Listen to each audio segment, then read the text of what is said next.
What is going on, everybody? Hope everybody's enjoying their day so far. We are back with some more fantasy football content. Today, we're going to be giving you the week 4 fantasy football waiver wire ads on players you need to be looking at heading into the new week of the season. There's been a lot of injuries that have piled up over the last couple of weeks, especially this week. It continued with CeeDee Lamb being out for the next couple of weeks and James Conner being out for the season. So, with all the injuries in mind, we're going to be giving you one quarterback, two running backs, two wide receivers, and two tight ends to look at heading into the waiver wire, heading into week 4 of this NFL season.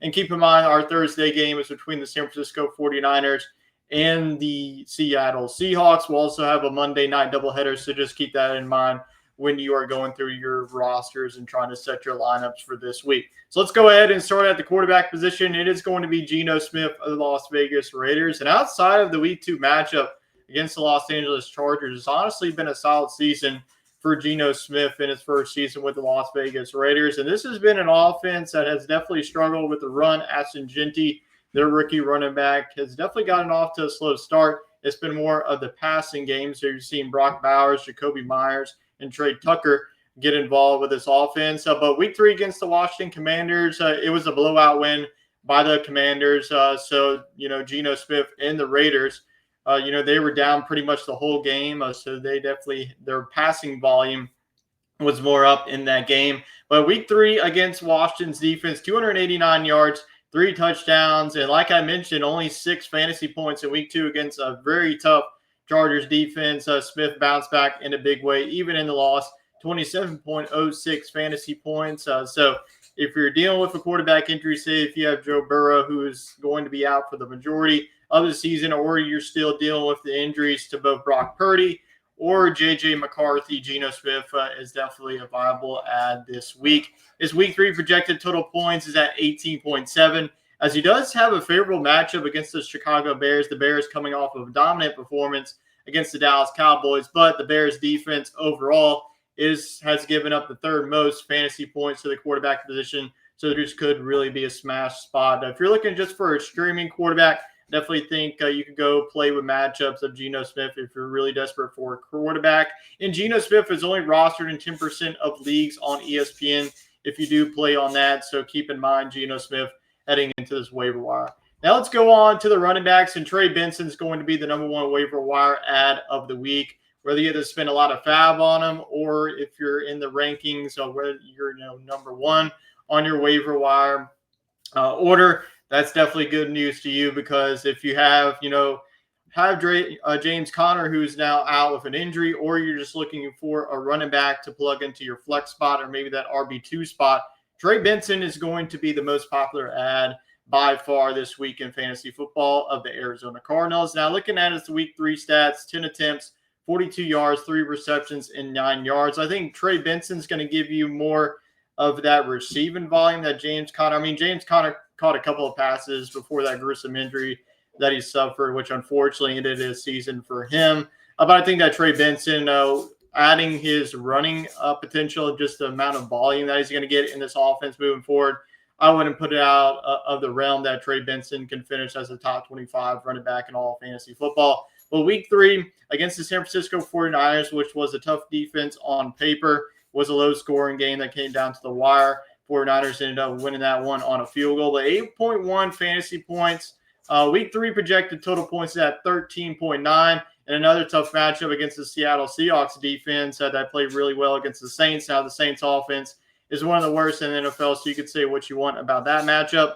But just keep in mind, if you do pick up Benson, if you want to start him away, this is a Thursday night matchup against the Seattle Seahawks. So you don't really have much time to really, do I want to play, Trey Benson or another running back on my roster? So just keep that in mind when you're picking up Benson this week on the waiver wire. But long term, I think that Trey Benson, like I mentioned, with the running game volume and also the passing game volume as well, he's going to give you a couple of catches, especially if you play in PPR, to give you some more added points. And he's rostered in 55% of leagues right now. So the majority of people who play fantasy football already have Benson on the roster. But if you play in a league where Benson is still on your waiver wire, definitely pick him up, because that number is definitely going to skyrocket this week heading into week 4. Now let's move on to our next running back, who I think is also going to be a popular ad at the running back position. Almost put Ollie Gordon in this because Ollie Gordon did get that touchdown. Looks like he's starting to get some more volume. He is the clear RB2 in Miami. And if we get a Devon A-Chain injury, I mean, Ollie Gordon just skyrockets up my rankings. So keep in mind Ollie Gordon. But I selected Woody Marks of the Houston Texans. And it's really right now the Nick Chubb show, especially with Joe Mixon still on the injured reserve. Don't know the projected week that he's going to be back. But Woody Marks, like Ollie Gordon, looks like he's a clear RB2 for his respective team. I know the Houston Texans offense hasn't been great. They're 0-3. I mean, their offense outside of Nico Collins at times, and Nick Chubb had a couple of big runs. But outside of that, not really too much to like of this Houston Texans offense. But Woody Marks definitely has the potential, especially, even if Nick Chubb doesn't get hurt, he could definitely give you some volume in the receiving game. I know he only had 1 reception for 9 yards, 6 attempts, 27 yards in the loss against the Jacksonville Jaguars, only 4.6 fantasy points in PPR formats. In week 3, his projected total points is at 8.8, and the Houston Texans, once again, will stay in the division and face off against the Tennessee Titans. It's a defense, like I mentioned, and last week when we were talking about another running back going up against the Tennessee Titans. It was actually Bicel Tuden. So you saw Tuden score that rushing touchdown. Would Woody Marks score a rushing touchdown? Who knows? But I think that Woody Marks long-term could definitely be a stash on your roster. He's only rostered in 9% of leagues, so he is definitely, like I mentioned, going to be a popular pick. But he could be a popular pick and still be gettable at the same time. So Woody Marks, keep an eye on him, and also keep an eye on another running back and Ollie Gordon. Maybe another quarterback stream. I forgot to mention, maybe Carson Wentz. You could look at him. I know that's more of a short term, especially if you're looking for points, especially if you're 1-2, 0-3, just looking for some points at the quarterback position. Maybe take a look at Carson Wentz too, because even in the blowout, he did throw a couple of touchdowns to get him to where you need to. Now let's move on to the pass catchers. The first one is going to be Trey Tucker in our second Las Vegas Raiders. Crazy to have 2 Raiders players, even though that they lost pretty bad to the Washington Commanders. But Trey Tucker coming off of a sensational performance on Sunday against that Commanders defense. Let's go through the stats here. 8 receptions, 145 yards, 3 touchdowns, and on 9 targets, he caught 8 receptions. Outside Jacoby Myers, it looks like Trey Tucker, it's like a 1A, 1B situation at the moment. We thought that Jacoby Myers was the clear wide receiver 1 for this team, but maybe Trey Tucker is starting to find a bigger role in this offense, especially like I mentioned with the running game struggling early on in this season, especially how bad the Raiders' offensive line has looked through the majority of this season. But week 3 fantasy points, if you had Trey Tucker in your starting lineup somehow, you probably won your week and you're feeling pretty good about your chances moving forward. 43.22. Now, will this happen again? Probably not, because if you look at Trey Tucker last season, he had this big blow up game, and then after that, it was just really nothing. He had 5, 6, 7 fantasy points. So just keep in mind that, but I think that the volume is definitely there for Trey Tucker, especially on a Raiders offense that's looking like they're going to throw the ball more than we expected. But week 3 projected total points, 12.2, going up against the Chicago Bears. Same thing I mentioned about them allowing a lot of points to the quarterback position. Now this comes into a shootout, which I could definitely see. I mean, both defenses, the Bears, had a couple of key turnovers against Dak Prescott and the Cowboys. But I could definitely see this be more a high-scoring game. So I definitely think that Trey Tucker, once again, can get involved in this offense. He's only rostered in 2% of leagues, so he's definitely gettable like a lot of these guys are going to be talking about today. And now let's move on to the next wide receiver, and that's going to be the wide receiver that's going to be in that matchup with the Raiders. And that's going to be Luther Burden, the rookie wide receiver from Mizzou, now at the Chicago Bears. And he had a blow-up game in week 3 against the Dallas Cowboys, and I think that this could definitely happen. 3 receptions, 101 yards, and a touchdown, and 21.4 fantasy points in all PPR formats. And if we do get a DJ Moore trade, which is definitely more than likely, I know that DJ Moore caught a touchdown, but if we do get a DJ Moore trade over the next couple of weeks, Luther Burden's only going to skyrocket in this offense, because if DJ Moore is eliminated from this offense, then we already know Rome Odunze is the clear wide receiver 1 for this team, and Luther Burden could step into that wide receiver 2 role. But I know he only had 3 receptions on 3 targets. A lot of those 101 yards came on that explosive touchdown by Caleb Williams to Luther Burden. So I think that the volume is definitely going to increase with the Luther Burden. It would definitely skyrocket even more if DJ Moore does get traded. So just keep in mind on that if the trade were to happen. Week 3 projected total points at 7.1. And like I mentioned, going up against the Las Vegas Raiders, which could definitely be a shootout once again. He's rostered in only 9% of the leagues, in all of fantasy leagues, especially on ESPN. But the rookie wide receiver of Chicago is one that you need to be stashing in your roster. Now let's move on to the tight ends. Now we'll have 2 tight ends, and that will be it for our waiver wire ads.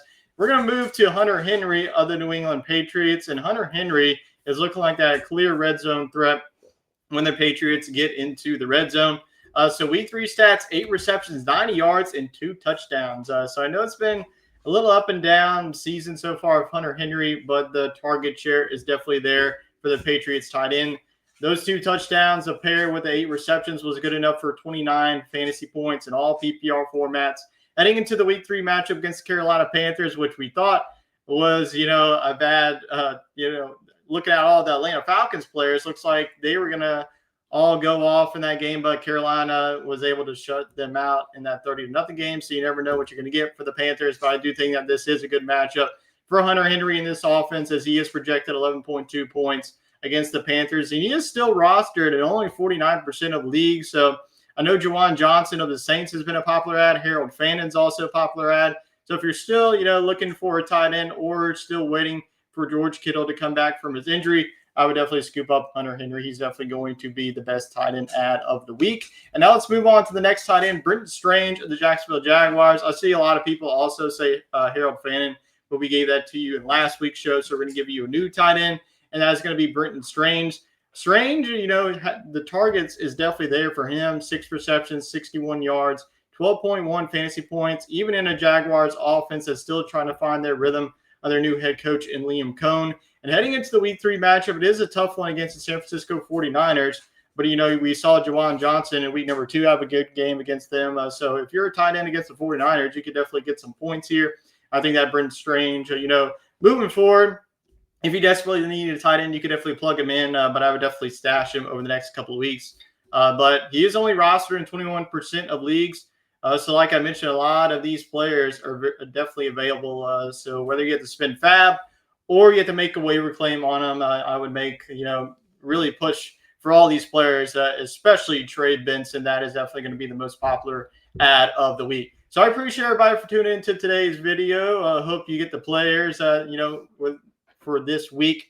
And I hope you can continue to build on what's been already a great fantasy football season. So we'll be back here for some more fantasy football content. So I appreciate everybody for tuning into today's video, and I'll catch you all next time. So long for now.